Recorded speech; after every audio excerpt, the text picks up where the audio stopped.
I'm taking this question on behalf of the Prime Minister. The appointment of the new Attorney General is in accordance with Article 35 of the Constitution. Ms. Sylvia Lim.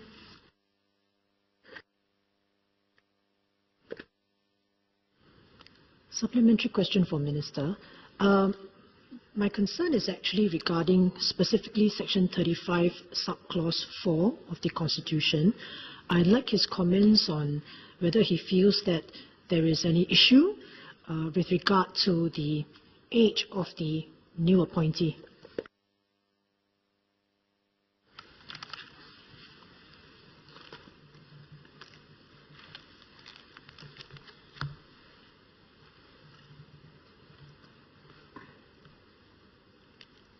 Thank you,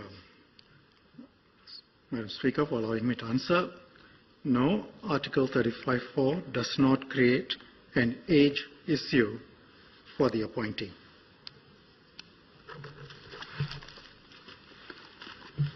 Ms. Lim. Yes, Madam. I have a different view of the article, and I'd like to ask Minister whether he agrees that this could be a reading of Article 35(4). And my view is this. Article 35(4) provides that the AG may be appointed for a specific period of time. And it also says that subject to his being removed, he shall vacate his office at the expiration of the period, but subject as aforesaid, meaning subject to the removal clause, he shall otherwise hold office until the age of 60 years.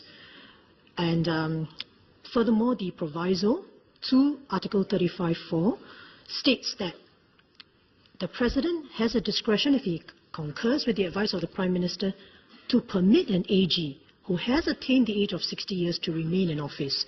So my question is, the article does not seem to contemplate the appointment of a new AG who is more than 60 years old to assume the post.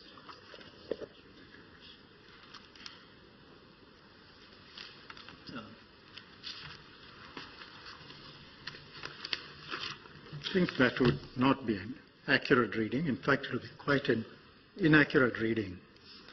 If you look at Article 35(4) carefully, it provides for two types of appointments in two situations. One, an appointment of an AG without a specific term. That can only be done when the appointee is under 60 years of age. There are two parts to 35(4). The second situation, in that first situation, the appointment ends when he reaches the age of 60. The second situation is when the appointment of an AG is for a specified term, say 2 years, 3 years, and so on. That person can be below 60, can be above 60, and the appointment ends when the term ends.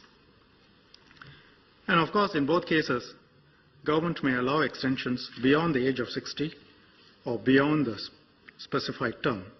The proviso applies in one of those situations when a person below 60 has been appointed, and then he is allowed to carry on beyond 60. Any other reading would be looking for a reasonable word, would not make much sense, because that would say that you can carry on beyond 60, but only if you have been appointed before you reach 60, and in which case then the age does not seem to be the relevant criteria. And if you look at past practice, Mr. Tan Boon Teck, the late Mr. Tan Boon Teck, held office until past the age of 63. At that time, the relevant provision stated age 55. Mr. Chan Sek-yong, who was AG as well as Chief Justice, was appointed in 1992 at the age of 54 and appointed for a 2-year term past the age of 55. And in 1994, the age in Article 35(4) was changed from 55 to 60. And Mr. Chan continued to hold office past the age of 60, and he was reappointed for a series of terms thereafter. Current Justice of Appeal, Justice Chow Hik Tin, was above the age of 60 when he was first appointed AG.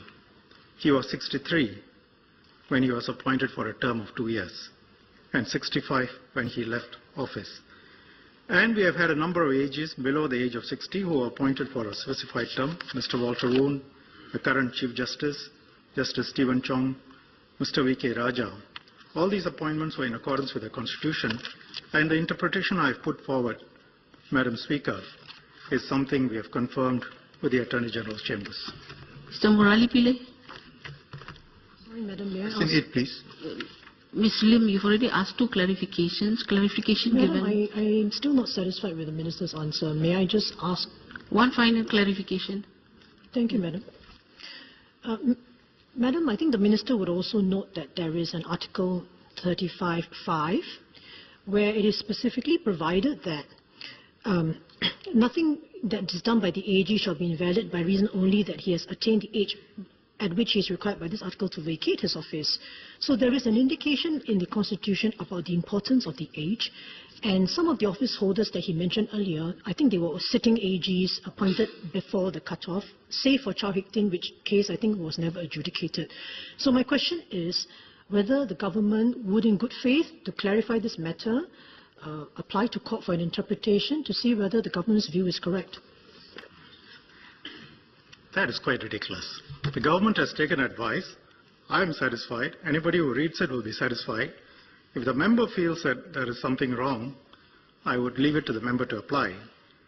If the member is right, a number of anomalies, of course, Justice Chow Hik Tin's appointment as AG would then have been not in order. Secondly, if you look at Article 35(5), so according to the member then, if a person is above 60, then Article 35(5), since it only applies before the age of 60, then what happens to decisions taken by those people? You must read the Constitution, with common sense. The Attorney General, I'm reading 35(4), may be appointed for a specified period, and that's the term appointment, and if he was so appointed, shall, subject to Clause 6, vacate his office at the expiration of that period. But subject as opposite, shall otherwise hold office until he attains the age of 60. So he clearly envisages 2 different types of appointments. And it's strange to ask the government, which has taken a view and has taken advice from AGC, I disagree with you, and therefore would you apply to court?